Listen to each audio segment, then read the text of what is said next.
What's going on? Chat. What's happening? Yeah, just chilling. Blessings to everybody. So, I've been sitting back watching, listening, trying to really take in what's going on with this whole Diddy situation, man. And day one, the trial, it was wild. It was really wild, man. It was wild. Y'all in the chat, YouTube, TikTok, filming right now, getting ready for the Instagram and all that. But y'all in the chat, y'all let me know if y'all seen it, man. If y'all heard anything about the Diddy trial and what's been going on. I'm going to try to paint the picture and break it down from the things that I've heard, and what was told to me. So, Sean Diddy Combs, Puff Daddy, Brother Love, whatever you want to call him, he's in the New York courtroom right now, facing some serious charges. We talking federal level sex trafficking, racketeering, and transport women across state lines, prostitution. Yeah, that part, all that. And it's been crazy, man. Day one, the prosecutors, they came out swinging. They came out for him. They came out with straight smoke. Came out with smoke. They was painting him as the head of this whole operation. For real. They was in there calling him the ringleader. They kept referring to the situations that him and Cassie was in and what they was doing and all what he got going on. They kept saying freak offs. They kept saying the word freak off. So apparently there was drug-fueled parties that would go on for days. And then these parties that would go on for days, these women or these escort service women would come to these parties. Some women was getting randomly selected and picked it out by the people that was around P. Diddy. And they'd come to these parties, and these parties will go on for days, and it'd be drugs and ecstasy and a lot of other things allegedly involved in these parties. And allegedly some of these women didn't know what they were stepping into, and they was getting held against their will because they couldn't leave, they couldn't say no, they couldn't refuse. They was getting threats, they was getting a little bit of fed hush money, just to keep things quiet. So it was a lot going on, but apparently what broke and how this story came out is the young lady Cassie. Yeah, y'all remember Cassie. That me and you, the shaved haircut era, tender sitter. She at the center of this whole situation. That's what we talking about, Cassie. And one of the biggest moments on day one of the trial was the prosecutors presented the video, right? So they presented this video that was at the hotel, the one TMZ had released, where Diddy was chasing her down the hallway and, dragging her and kicking her while she was down. That video alone in the courtroom was chilling to some of them folks. I seen some of the stuff coming across the feed where people was in there, they was gasping, and one of the people reporting on it saying that his daughters and stuff was there, and the stories of what was being said was so graphic that they had to leave out of the courtroom on several occasions. But the prosecutors painted him as a monster.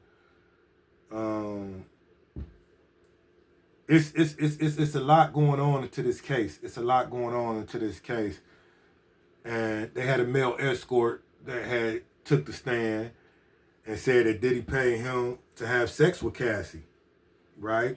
And this way it get crazy, because then he said that he said that Diddy had told him that he wanted him to pee on Cassie, and excuse me for saying all this, but it was brought out in trial that Cassie the one who had suggested that she be urinated on by this escort guy. So like I say, it was some graphic detailed stuff going on in that courtroom that had some people gasping and shaking their head. But here's the twist. Diddy, he wasn't even in the courtroom when they said what had happened out, about all that stuff, the urination and all that stuff. His daughters was there, and they had to walk out. His kids, they sat there, they heard that. Someone was shaking their head. The room shifted. The energy shifted from what the reporters were saying.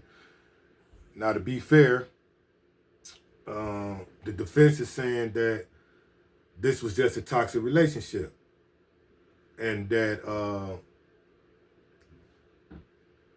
the charges of assault, if he was charged for assault, that they wouldn't be arguing this. If he was charged with domestic violence, that they wouldn't be arguing this case.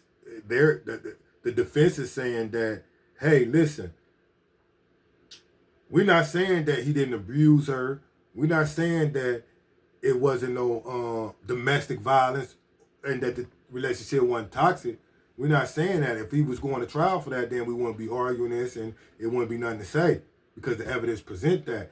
But the defense is saying there's no evidence that's supporting that what you're all saying about the human trafficking, the allegations of kidnapping, and these women was forced to do what they're saying that they was forced to do.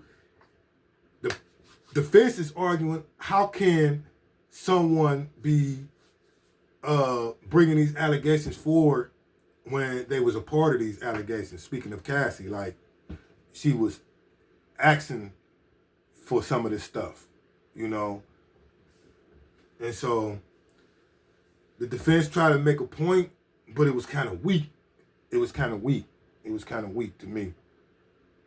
It was kind of weak because the prosecutors, the way they painted the picture, the way the witness came up there, that male escort guy came up there, he said a lot, And just think about it. This is the same man who, when I'm talking about P. Diddy, like, who gave us "I'll Be Missing You" after Biggie died. I'm thinking about the trial. I'm thinking about the era of, all the work that he's done and the things that he was already dealing with. The shooting case, him and not Mary J, him and J-Lo, the Shine situation, what else? The murder of Biggie Smalls. Like, listen, he been through a lot. So I'm like, man, to be trapped in this moment right here, like, damn, it's crazy to even think that we even discussing this and talking about this. But unfortunately, we are, and it's just a sad situation all the way around the board. So much history, so much good music, so much hard work get flushed down the toilet. You know what I mean? Because of a lack of discipline and self-control. It's a heavy order, man. That's a heavy order. It's a heavy order. So I'm not here to say he did it. I ain't got the evidence. I ain't on the jury. But I'm saying the courtroom ain't playing. And if any of this stuff is true, this stuff is bigger than Diddy. It's about the industry. It's about accountability. It's about how much stuff gets buried when somebody's too rich, too powerful. You feel me? Think about the Epsteins and, everything that was going on around there, surrounding that stuff, man. So yeah, this trial is getting wild, and it kicked off hot. I'm talking about hot. It kicked off with fire, and I'm in tune. I want to know y'all thoughts. Do y'all think Diddy is being set up? Do you think that he should be standing trial for the charges that's being presented, the trafficking, the kidnapping, the prostitution, or should have been charged? Should he have been charged with domestic violence or an assault? Because we seen that, we seen the video of that stuff. All this other stuff, we just hearsay, and people, now coming forward 20, 30 years later. So, like I say, it's crazy. I'm going to continue to follow it. I'm going to continue to, report on it like I have been doing. I just want to know, what do you think? Because I'm trying to wrap my head around it. It's so much that was going on in that courtroom. Some of the things that was saying. He asked, hey, at one time, listen. All right, matter of fact, I'm just gonna stop because it ain't even. I can't do it.